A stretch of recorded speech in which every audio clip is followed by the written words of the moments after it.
Bonjour les chanteurs. Alors aujourd'hui c'est mon dernier cours de chant avant les fêtes de Noël. D'ailleurs j'en profite pour vous souhaiter de joyeuses fêtes de Noël à tous. Et puis j'ai déjà vu circuler des bonnes années. Nous en Europe on se dit bonne année le 31. On se dit pas bonne année le 23 décembre. Mais chez vous ça. Alors bonne année à tous. Et puis, il y a eu une demande, c'était les positionnements du corps par rapport à notre voix. Quelle position prendre pour pouvoir, le terme que l'élève a utilisé, c'était pour élargir sa voix. Alors, on n'élargit pas tout le monde notre voix parce que notre voix, elle a une tessiture et elle n'en a pas d'autre. On ne peut pas élargir notre voix, c'est pas possible. C'est comme on ne peut pas grandir plus ou être plus petit que ce qu'on est. On est tel que nous sommes. Par contre, effectivement, on a du positionnement de corps. Alors, je vais beaucoup vous parler dans cette vidéo. Je vais vous faire un chant. Je vais chanter une fois. Et après, je ferai le même chant et j'arrêterai, je ferai des pauses et je vous expliquerai. Et d'abord, je vais vous faire des explications. Quand on chante des notes graves, grave, ça veut dire en bas. Pour tous ceux qui jouent du piano, c'est tout ce qui est à gauche du clavier. On pense que la note, elle vient depuis le noyau de la terre. Il faut s'imaginer que la note, elle sort du noyau de la terre. Et nous, on est droit, parce qu'on est aussi tenu par un fil qui part du ciel. On est ancré par nos pieds au noyau de la terre et tenu par un petit fil comme ça, au ciel. Donc on est droit. Alors quand on chante une note grave, il faut être droit, penser que la note vient du noyau de la terre, mais on est grand quand même. La note vient du noyau, mais nous, on la prend depuis, en fait, en dessus.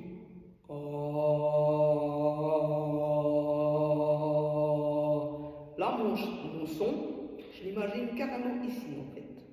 En même temps, tout en pensant au noyau de la terre, le son, c'est comme si je viens par-dessus et que je fais.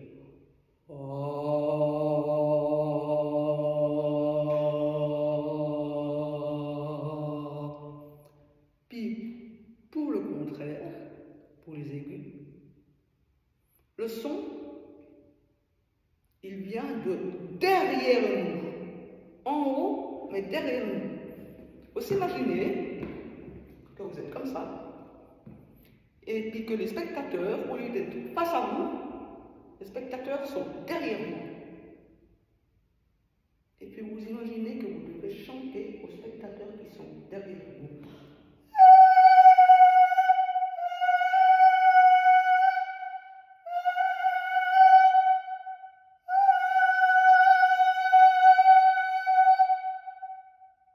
Et c'est une résonance dans le cerveau.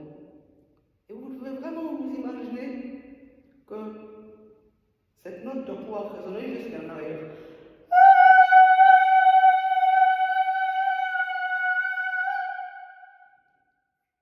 Alors si je prends ma théorie, ça donne le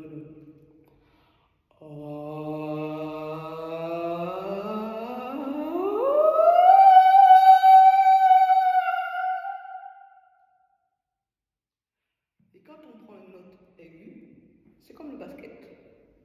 Plus on veut sauter haut au basket, plus il faut plier les jambes pour pouvoir sauter. Vous n'avez jamais vu un basketteur qui, quand il veut faire un dunk, il fait comme ça.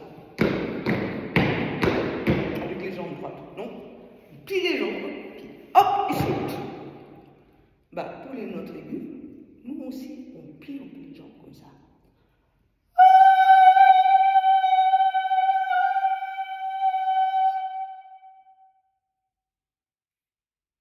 Ça, c'est une position corporelle pour les notes aiguës. Quand vous voyez les chanteurs d'opéra, quels sont? Bon, moi, j'ai pas la voix si haute, je suis pas un soprano colorato, je suis une mezzo. Mais elles se tiennent comme ça, puis plus elles sont aiguës, plus on a l'impression qu'elles sont comme ça. Ben, c'est pour choper les notes aiguës. Voilà, maintenant je vais vous faire un chant. Je vais vous le chanter d'abord comme ça naturellement. Et puis après, je vais le rechanter en coupant pour vous expliquer.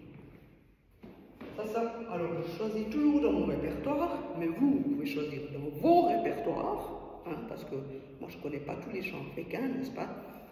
Je connais que mata mata kamale kamale yende yensu mata mata kamale kamale yen fuberu itilo mata kwanu kamale yende yensu mata mata kamale kamale yen fuberu. Voilà. La seule chanson en pseudo-africain que je connaisse, puisque ça date de quand j'avais 8 ans, ça ne doit même pas être prononcé juste. Cette chanson est de Albert Kaldara, qui s'appelle Sebenkruden. Alors moi je me mets le chef d'orchestre en face. Vous verrez, j'ai une version avec le chef d'orchestre en face de nous. Ça nous aide énormément. Je vais vous la mettre aussi.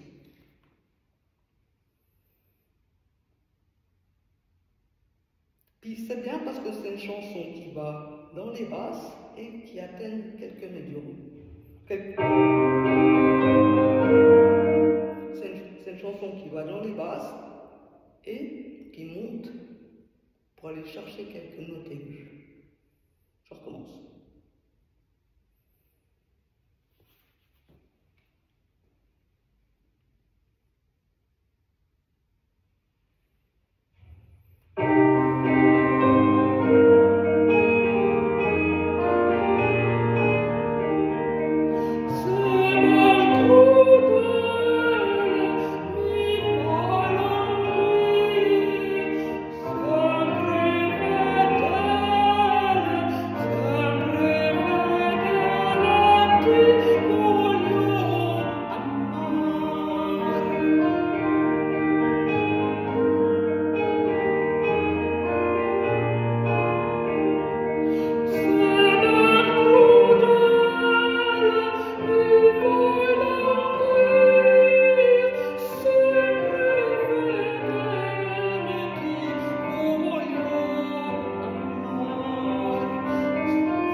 Quand on chante, on sourit.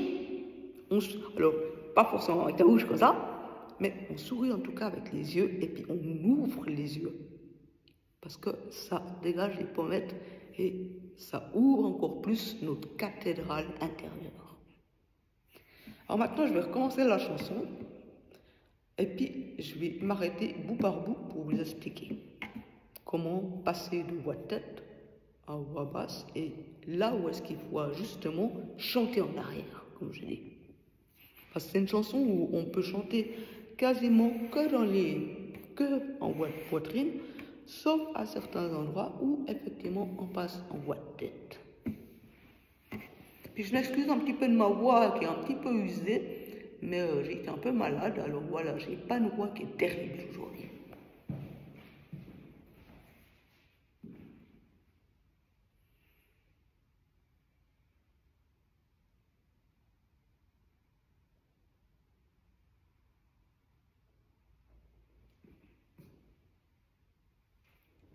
Alors, je recommence.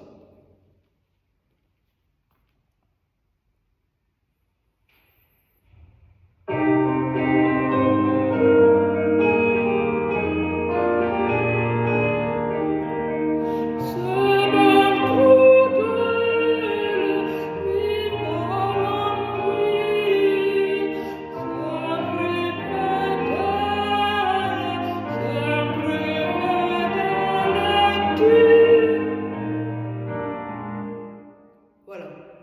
Alors là, on n'a eu que le T qui est en voix de tête. Oh là là, j'ai de la peine. Autrement, là, c'est de nouveau en voix de tête. Mais celui-là, il est en voix médium.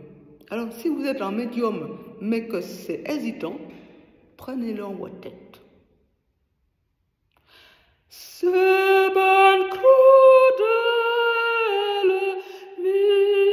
Là, c'est voix de tête. Mi, fa, languir. Maintenant, voix de poitrine. Attends, qu'est-ce qu'il chante? Faut pas que je me trompe.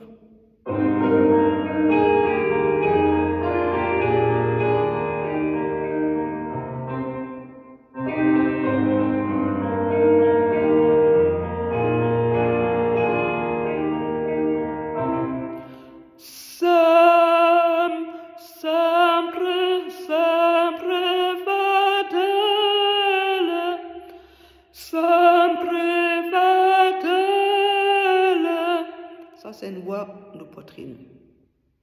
Sempre fedele, voix de tête.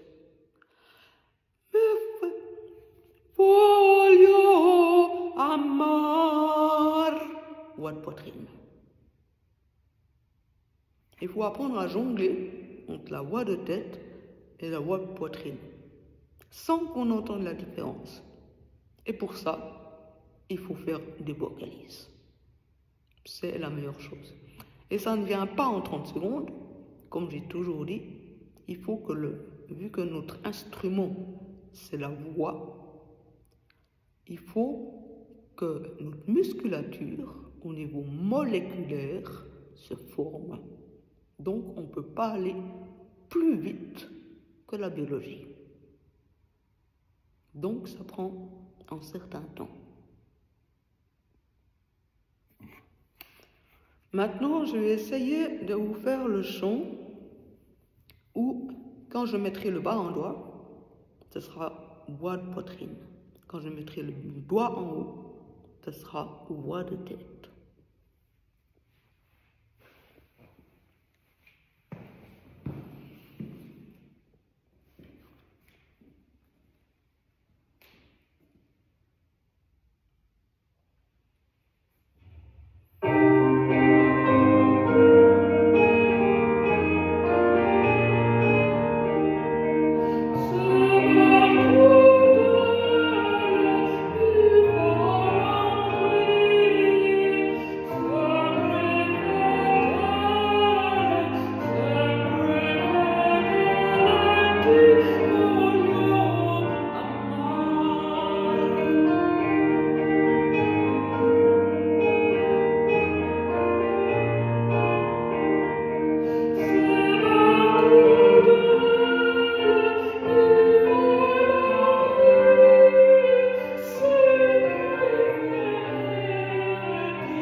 vous chantez,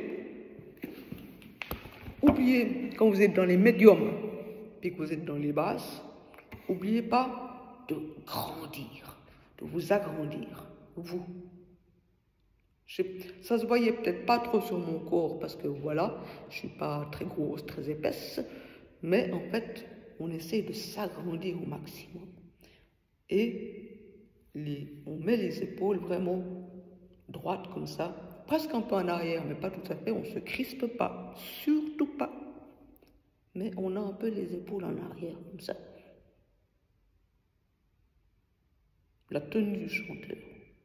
Par exemple, un choriste, si vous êtes des choristes, voici comment un choriste doit tenir sa partition. Ou souvent les doubles partitions, comme ça. Ça, c'est la position du choriste. Ou alors, comme ça.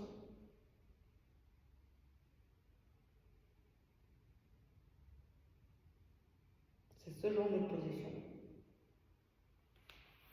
Comme ça. Ou comme ça.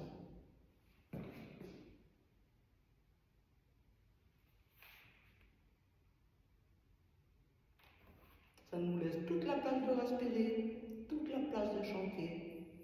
Et c'est confortable. Voilà les amis. Alors je vous souhaite bien du travail et puis de joyeuses fêtes.